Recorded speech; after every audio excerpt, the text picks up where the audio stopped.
রাসূল সাল্লাল্লাহু আলাইহি সাল্লাম এমন একজন রিপুজয়ী মহামানব ছিলেন যিনি সাহাবীদের সঙ্গে কখনোই রাগারাগি করতেন না।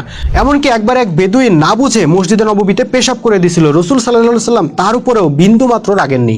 কিন্তু সেই মহামানবকেও আমরা হাদিসে দেখি দুইবার তিনি রেগে লাল হয়ে গেছেন। একবার দুইজন সাহাবীকে কোরআনের কোনো একটা আয়াতের অর্থ নিয়ে তর্ক বিতর্ক করতে দেখে রেগে গেছিলেন। আরেকবার একজন সাহাবী তাকে খুঁটায় খুঁটায় প্রশ্ন করতেছিল, সেটা দেখে রেগে গেছিলেন। জানি না ওই সময়ের সাহাবীরা রাসূলুল্লাহর এই রাগের কারণ আসলে বুঝতে পারছিলেন কিনা, কিন্তু এই যুগে আমরা নিজেদের চোখেই দেখতে পাইতেছি কোরআনের আয়াত নিয়ে তর্ক বিতর্ক আমাদেরকে অধঃপতনের কোন জায়গায় নামায় আনছে। তাফসিরের নামে যখন থেকে কোরআনের আয়াত নিয়ে তর্ক বিতর্ক শুরু হয়েছে, এক আয়াতের 10 রকমের ব্যাখ্যা বের করা শুরু হয়েছে, তখন থেকেই মুসলিম উম্মার অনৈক্য সংঘাত শুরু হয়েছে, আর ঐক্যের পথ বন্ধ হয়ে গেছে। দ্বিতীয়ত, অপ্রয়োজনীয় তুচ্ছ বিষয় নিয়ে খুঁটায় খুঁটায় প্রশ্ন করা আমাদের স্বভাবে পরিণত হয়েছে।